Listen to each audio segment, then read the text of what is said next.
일이나 중요한 일을 맡기면 좋아합니다.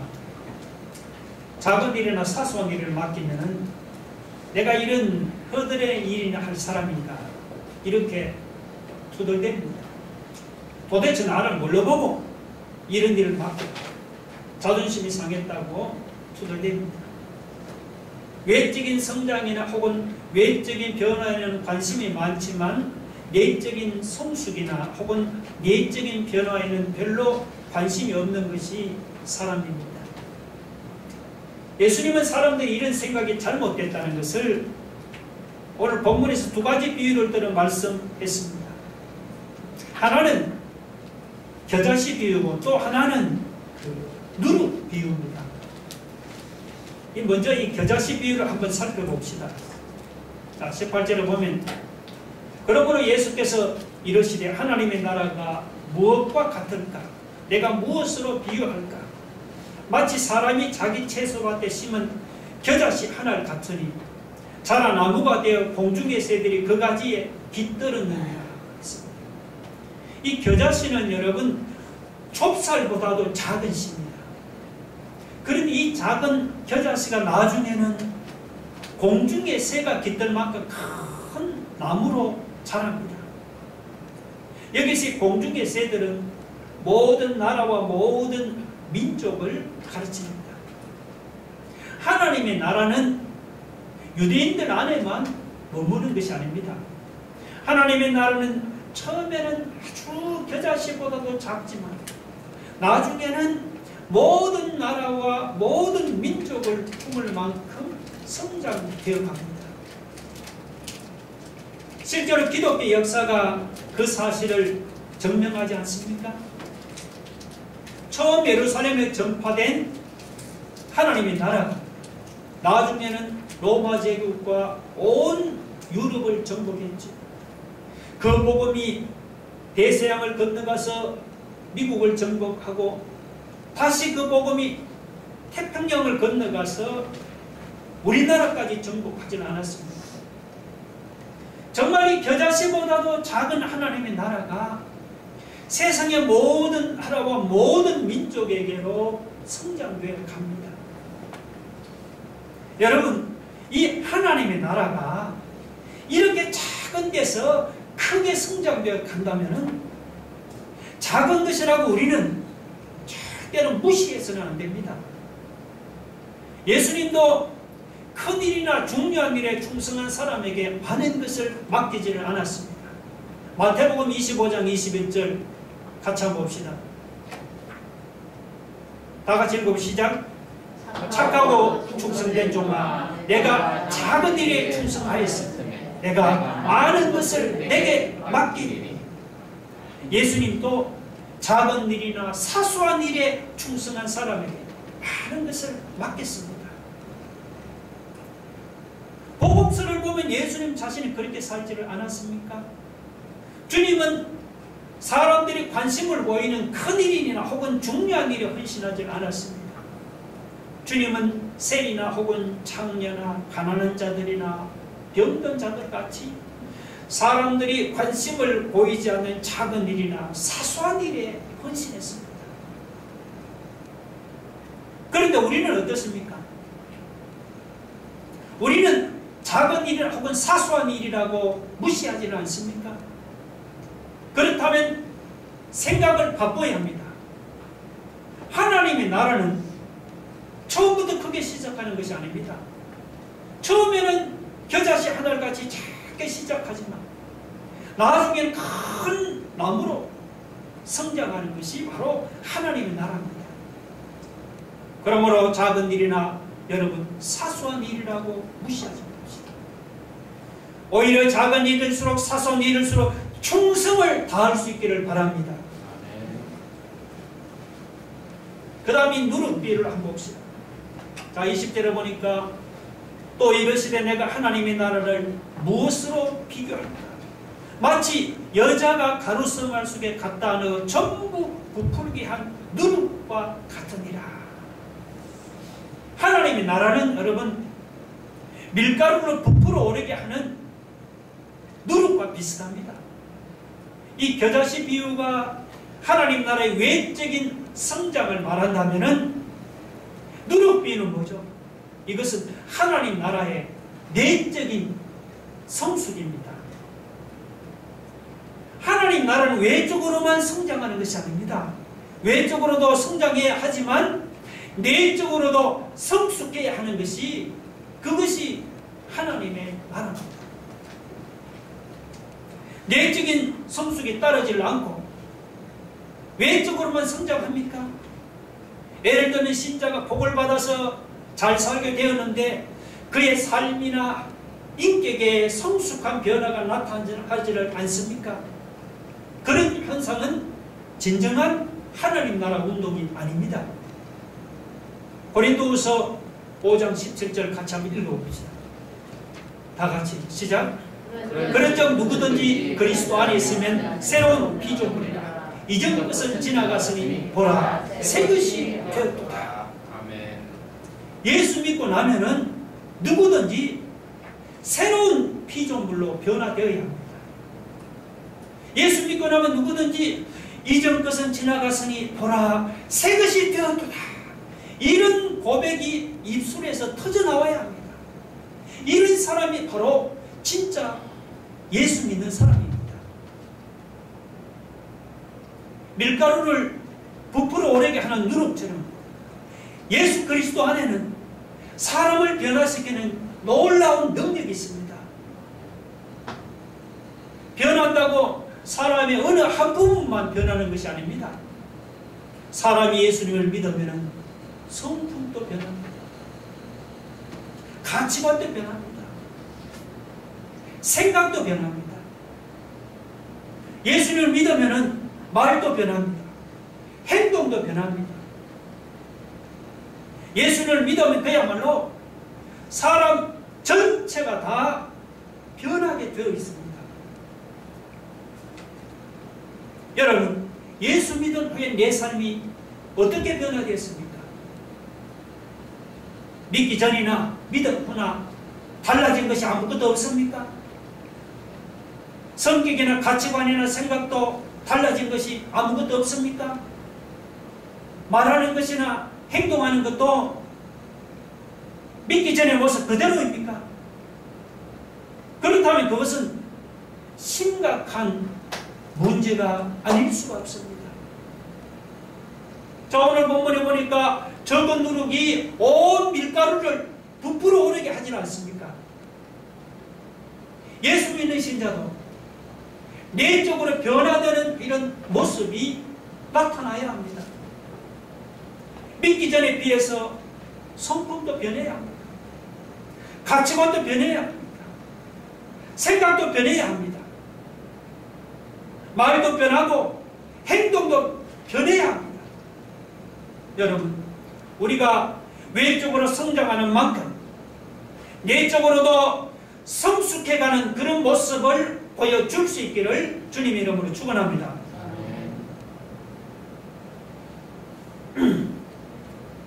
예수님은 지금 갈릴리 사역을 다 마치고 이제 베레아 지역을 거쳐서 예루살렘을 향해 지금 올라가는 도중에 계십니다.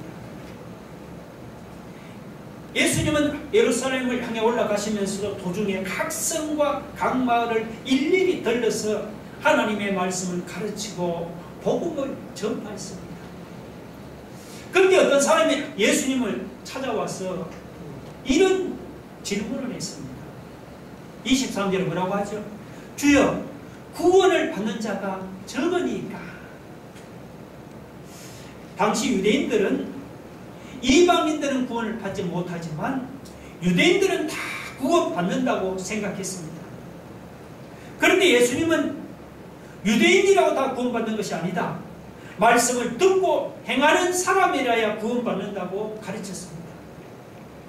예수님 말씀대로 하면 구원받는 사람이 많은 것이 아니죠. 그래서 이 사람은 정말로 구원받는 사람이 적으냐고 주님을 찾아왔어요. 그렇게 물은 것입니다.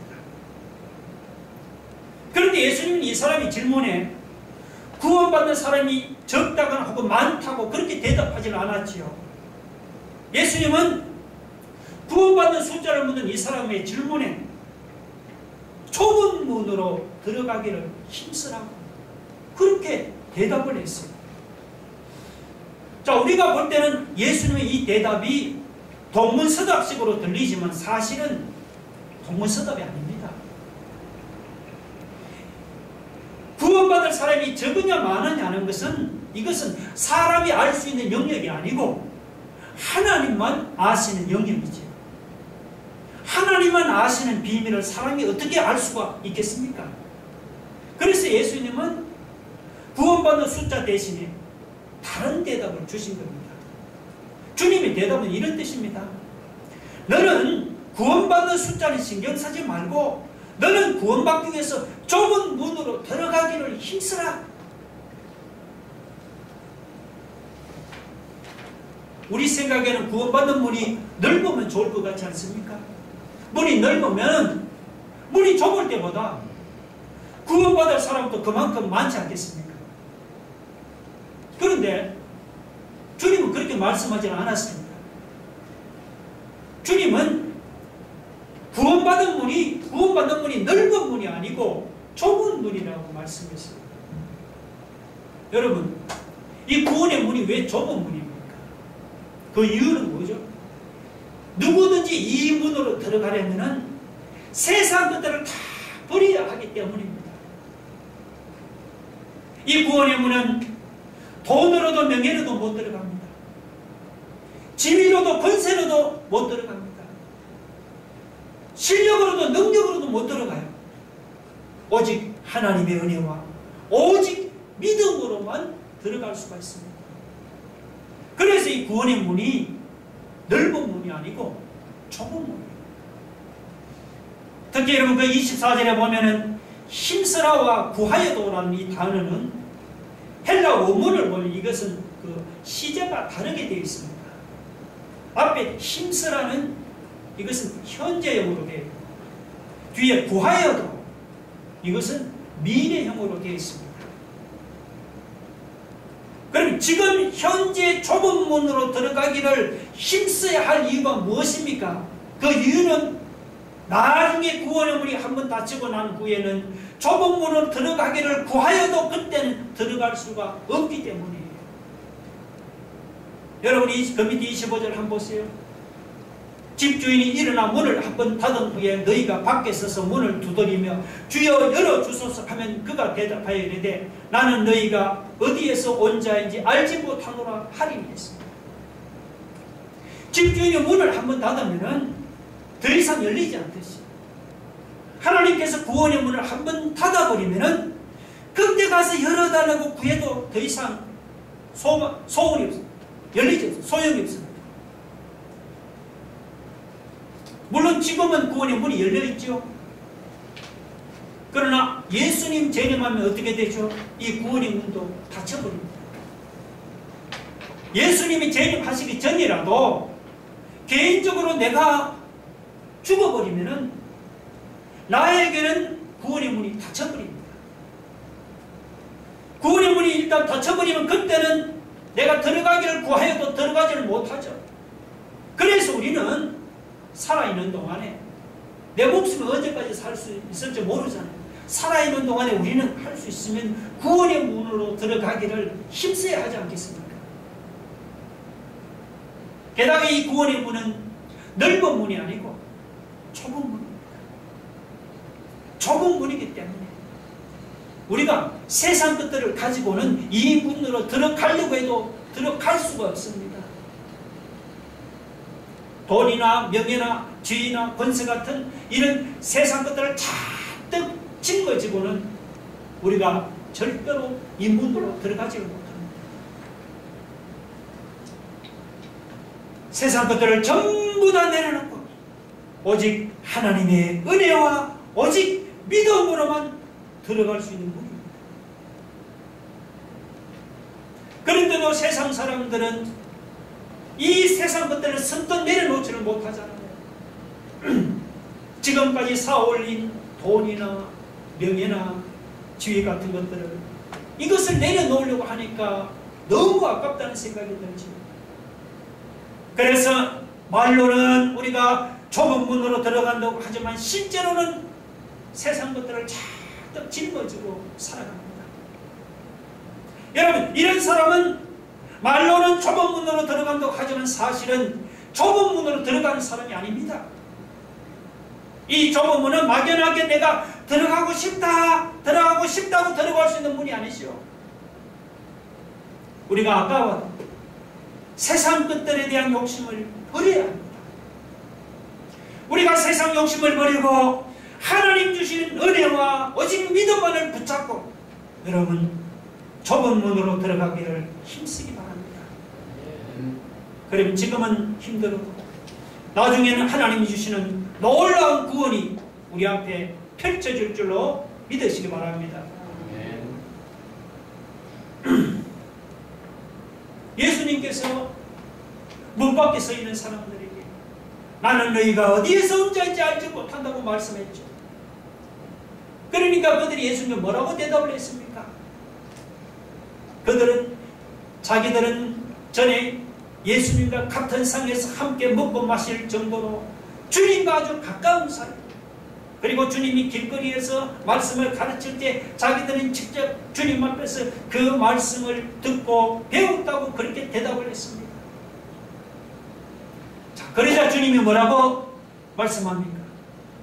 아, 그래, 그때 나하고 한 상에서 먹고 마시면 내 앞에서 말씀을 듣고 배우는 너희를 나도 잘 안다, 그렇게 대답을 했습니까? 아니죠. 주님은 나는 너희가 어디에서 왔는지 알지 못하노라. 행악하는 모든 자들아 나를 떠나가라. 자기들은 주님을 잘 안다고 했지만 주님은 그들을 알지 못한다고 대답했습니다. 여러분, 우리가 주님과 인간적으로 가깝다고 주님이 우리를 알아주시는 것이 아닙니다. 우리가 단순히 주님의 가르침을 그냥 듣고 배웠다고 주님이 우리를 알아주시는 것도 아닙니다. 우리가 주님의 말씀을 무시하고 내 생각대로 사는 사람은 비록 주님과 인간적으로 가깝다고 해도 주님이 그 사람을 알아주지는 않습니다. 오직 주님의 말씀에 순종하면서 주님의 말씀대로 사는 사람을 주님이 알아주시는 겁니다. 그러니까 인간적으로 주님을 알고 주님과 가까운 것보다 우리가 정말 주님의 말씀대로 사는 것이 중요한 것입니다. 비록 인간적으로 주님을 잘 모르고 주님과 가깝지 않지만 주님으로부터 배운 그 말씀을 간절한 심정으로 붙들고 살아갑니까? 그런 사람은 지금은 비록 주님이 알아주질 않아도 나중에는 주님이 아시는 바가 되었습니다. 구원을 받아 하나님 나라에 들어가는 거예요. 반면에 주님의 말씀을 듣고도 그냥 흘러버리고 말씀대로 살지를 않고 자기 생각대로 살아갑니까? 그냥 인간적으로 주님과 가깝다는 것만 내세우면서 주님의 말씀에는 순종하지 않습니까? 그런 사람은 지금은 주님과 가까울 줄 모르지만 나중에 가면 주님은 뭐라고 합니까? 내가 너를 알지 못하노라. 행악하는 모든 자들은 나를 떠나가라면서 주님에게서 멀어질 것입니다. 그때가 되면은 사람의 운명이 뒤바뀌게 됩니다. 지금 인간적으로 주님과 가깝거나 주님을 잘 안다는 사람이 나중에 가서 어떻게 됩니까? 하나님의 나라에서 쫓겨나서 슬피 울며 이를 갈게 된다는 것입니다. 29절 말씀이죠. 반면에 지금 인간적으로 주님과 가깝지 않고 주님을 잘 모르는 사람이 정말 그 말씀 들은 말씀대로 순종하면 나중에 어떻게 됩니까? 29절에 보니까 사람들이 동서남북으로부터 와서 하나님의 나라 잔치에 참여하리라. 지금 비록 인간적으로 주님과 가깝지 않고 주님을 잘 모르는 사람이 복음을 듣고 하나님의 말씀을 붙들고 살아가면 나중에는 하나님의 나라의 잔치에 참여하게 된다는 것입니다. 그러니까 사람의 운명이 이렇게 완전히 뒤바뀌게 되는 거예요. 결론이 무엇입니까? 결론은 30절입니다. 보라, 나중된 자로서 먼저 될 자도 있고 먼저 된 자로서 나중될 자도 있느니라. 결론은 나중된 자로서 먼저 될 자도 있고 먼저 된 자로서 나중될 자도 있다는 것입니다. 여기서 나중된 자는 누구냐? 말 그대로입니다. 나중된 자는 나중에 주님을 믿은 사람을 말하죠. 먼저 된 자는 먼저 주님을 믿은 우리와 같은 사람들이에요. 자, 그러면은 먼저 믿은 자들이 왜 나중돼요? 나중에 믿은 자들은 왜 먼저 됩니까? 그 이유는 뭐냐? 그 이유는 무엇을 믿고 무엇을 붙잡고 사느냐는 것입니다. 먼저 은혜를 받고 먼저 믿은 자가 되었고 믿음대로 살지 않고 말씀대로 살지 않으면 어떻게 된다는 거예요? 나중될 자가 밀려납니다. 반면에 나중에 은혜를 받고 나중에 믿었지만 감사한 마음으로 믿음대로 살고 정말 말씀대로 살면은 그는 먼저 될 수가 있는 거예요. 유대인들과 이방인들이 그랬죠. 이 유대인들은 먼저 부르심을 받았죠. 먼저 예수님을 믿었습니다. 그런데 그들은 말씀대로 살지를 않고 믿음대로 살지를 않았습니다. 그들은 먼저 믿은 것을 교만하게 자랑하고 말씀대로 살지 않다가 그들은 구원에서 떨어졌습니다. 반면에 이방인들은 나중에 부르심을 받고 그들은 늦게 믿었지만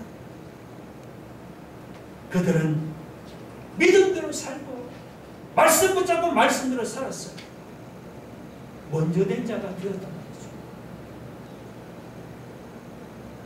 이것은 오늘 우리에게도 여러분 적용이 됩니다.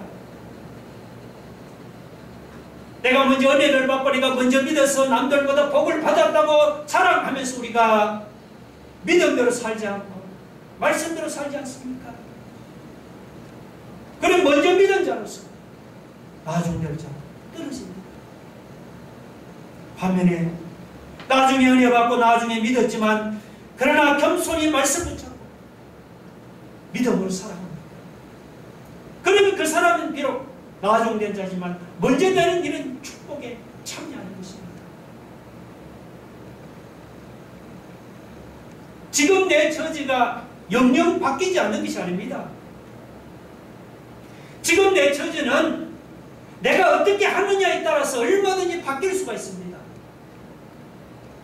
그럼 우리는 먼저 은혜를 받고 먼저 믿었다고 우리가 교만하게 자랑하지 맙시다. 반대로 좀 늦게 은혜 받고 늦게 믿었다고 하면 낙심할 것도 아닙니다. 우리는 지금 내 처지가 어떻든지 간에 우리는 항상 하나님의 말씀을 붙잡고 믿음대로 살아가기를 바랍니다.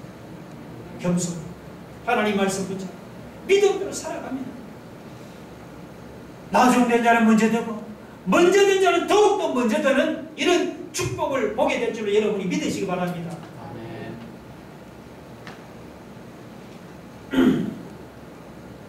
자, 예수님께서 이제 갈릴리 지방을 떠나서 예루살렘을 올라가는 도중에 헤롯이 예수님을 죽이려고 찾고 있다는 그런 말을 듣게 되었습니다. 그 31절에 헤롯이 나오죠. 이 헤롯은 누구냐? 당시 갈릴리 지방과 그리고 베레아 지방을 통치하던 분봉왕 헤롯 안디바를 가르칩니다. 헤롯 안디바는 예수님께서 자기가 다스리는 영내로 통과하신다는 소문을 듣고는 예수님을 죽이려고 했습니다. 여러분, 우리가 전도를 하는데 누가 우리를 막 핍박한다든지 혹은 뭐 죽이려고 한다면 어떻겠습니까? 그럼 겁을 먹고 도망을 가든지 아니면 전도를 포기하지 않겠습니까? 근데 예수님은 헤롯이 당신을 죽이려고 한다는 말을 들었지. 주님은 조금도 어떻게 위축되거나 겁내지를 않았습니다. 오히려 예수님은 당신을 죽이려고 하는 헤롯을 가르쳐서 뭐라고 합니까? 여우라고 책망하였어. 이 여우라. 그러면서 이렇게 말씀을 했습니다. 자, 여러분 32절, 33절 한번 보세요. 이르시되 너희는 가서 저 여우에게 이르되, 이게 헤롯 왕이죠. 오늘과 내일은 내가 귀신을 쫓아내며 병을 고치다가 제 3일에는 완전하여 지리라. 그러나 오늘과 내일과 모레는 내가 갈 길을 가야 하니 선지자가 예루살렘 밖에서는 죽는 법이 없느니라. 자, 여러분 여기서 오늘과 내일과 모레 이거는 뭐냐? 이것은 하나님께서 예수님께 맡겨주신 그 사명 수행의 기간을 가르치죠. 오늘과 내일과 모레. 그리고 제 3일은 예수님이 십자가에 못 박혀 죽으실 날입니다. 그러니까 예수님은 오늘과 내일과 모레라는 이 사명 수행하는 기간 동안에는 어떻게 하는 거예요? 그때는 헤롯이 죽이든지 말든지 겁내지를 않고 주님은 귀신을 쫓아내고 병을 고치는 그 사명 수행의 길을 당당하게 걸어갔을 거예요. 그러다가 제3일이 되면은 예수님께서 예루살렘에 죽으심을 하나님께서 맡겨주신 사명을 완전히 이룰 것이다. 그 말씀입니다. 죽음의 위험을 앞에 놓고도 여러분 예수님께서 이렇게 당당할 수 있었던 이유가 뭘까요? 그 이유는 예수님의 그 투철한 사명감 때문입니다. 사명감 때문에 예수님은 이 헤롯의 핍박이나 어떤 위험을 당해도 주님은 아무런 동요 없이 당당하게 갈 길을 걸어가시는 겁니다. 여러분, 예수님의 이런 삶을 가장 잘 본받은 사람을 들으면 누가 생각합니까? 사도 바울 아닙니까? 사도행전 20장 24절 같이 한번 볼까요? 다 같이 읽어봅시다. 시작. 내가 달려갈 길과 주 예수께 받은 사명 곧 하나님의 은혜의 복음을 증언하는 일을 마치려 하면 나의 생명조차 조금도 귀한 것으로 여기지 아니하노라. 사도 바울은 말 그대로 사명 완수를 위해서라면 자기 생명을 조금도 귀한 것으로 여기지를 않았습니다. 계속해서 사도행전 21장 13절 봅시다. 다 같이 시작. 바울이 대답하되 여러분이 어찌하여 우러내 마음을 상하게 하느냐. 나는 주 예수의 이름을 위하여 결박당할 뿐 아니라 예루살렘에서 죽을 것도 각오하였노라. 바울은 주 예수의 이름을 위해서라면 결박당할 뿐 아니라 예루살렘에서 죽을 것도 각오했습니다.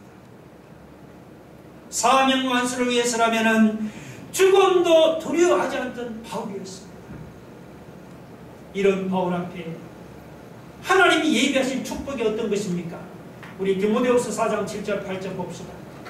자, 다 같이. 나는 선한 싸움을 싸우고 나의 달려갈 길을 마치고 믿음을 지켰으니 이제 후로는 나를 위하여 의의 멸류관이 예비되었으므로 주 곧 의로우신 재판장이 그날에 내게 주실 것이다. 이렇게 사명완수를 위해 살았던 사도 바울의 앞에는 의로우신 재판장 되시는 예수님이 주신 의의 멸류관이 예비되어 있었습니다. 할렐루야. 여러분, 그렇다고 주님이 사도 바울에게만 의의 멸류관을 주시는 것이 아닙니다. 8절 후반절 한번 읽어봅시다. 8절로 다 같이 시작. 그 뒤에 또 나옵니다. 한번 넘겨보세요. 다 같이 시작. 주 곧 의로우신 재판장이 그날에 내게 주실 것이며 그 다음 내게만 아니라 주의 나타나심을 사모하는 모든 자에게도이라. 아멘. 바울만이 아니고 그러니까 주님의 나타나심을 사모하는 마음으로 자기에게 맡겨진 자기의 사명에 열심을 다하는 모든 사람에게도 똑같은 상급을 주신다는 것이죠. 할렐루야. 그런데 여러분, 하나님의 도성이라는 예루살렘 성은 하나님의 사명을 잘 감당했습니까? 아니지요. 자, 그 밑에 24절, 34절 봅시다. 예루살렘아, 예루살렘아, 선지자들을 죽이고 내게 파송된 자들을 돌로 치는 자야. 예루살렘 성은 여러분 사명을 잘 감당했습니까? 감당 못했죠. 오히려 하나님이 보내신 선지자들을 돌로 쳐 죽이고 나중에는 하나님의 아들을 십자가에 못 박아 죽이는 악한 도성이 되고 말았죠. 이렇게 사명을 거절하고 악한 짓을 일삼던 예루살렘 성은 그 후에 어떻게 해요? 철저하게 멸망당하고 말았습니다. 35절 보세요.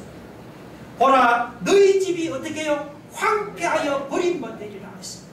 이 말씀대로 예루살렘입니다. 로마 제국의 침략으로 그야말로 돌 위에 돌 하나도 남지 않을 정도로 황폐한 잿더미가 되고 말았습니다. 왜? 사명을 거절하다가 이렇게 비참하게 끝나버리고 말았습니다.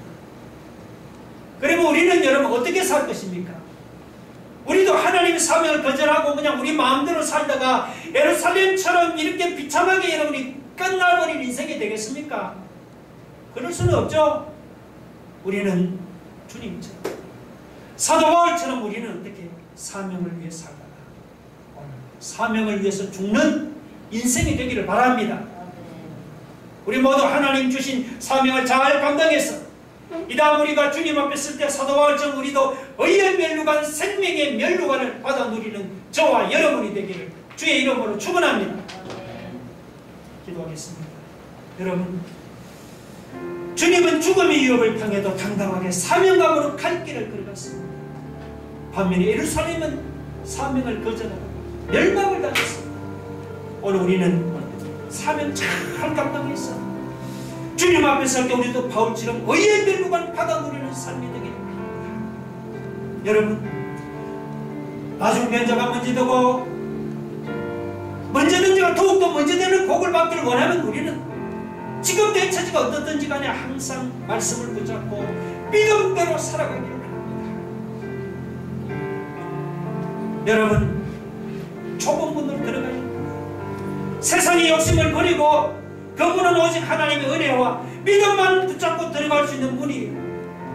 좁은 문으로 들어가는 어느 우리의 삶입니다. 여러분, 작은 일이라고 무시하지 마시고 작은 일에 충성을 해보세요.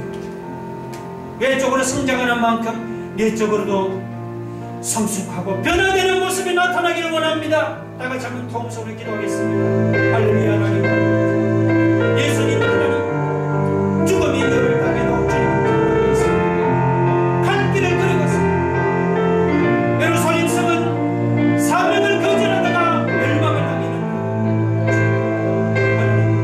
오늘 우리는 주님처럼 살아가고 주께서 우리에게 맡긴 사명을 잘 감당하고 이 다음 주님 앞에 설 때 의의 멸류관 생명의 멸류관을 받아 누리는 주여 사명의 삶, 우리 상황이 하나님 우리가 있는 자리에 항상 말씀을 붙잡고 우리가 믿음대로 살아갑니다.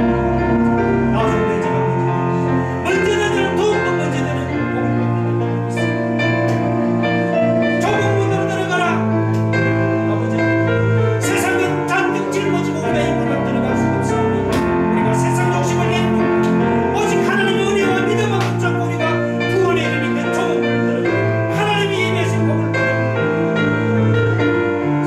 또 하나님 아버지, 작은 일이라고 무시하지 말고 우리가 작은 일에 충성하게 하시고 우리가 믿음 생활을 하면서 외적으로 성장하는 것만 신경 쓰지 말고 정말 내적으로 우리 믿음이 성숙하고 하나님 우리의 모습이 변화되는 모습을 하나님 보여줄 수 있는 그런 믿음의 성장 되게 해주옵소서. 십자가의 길, 사명의 길, 하나님 아버지 주님이 우리에게 맡기는 그 사명, 오늘 새 하늘교회를 다시 세우고 부음시키는 귀한 이 사명의 길을 잡고 이 다음 주님 앞에 설때 우리도 다같이 하나님 앞에 의의 멸류관 생명의 멸류관 받아들이는 복의 성도들 되게 하여 주옵소서.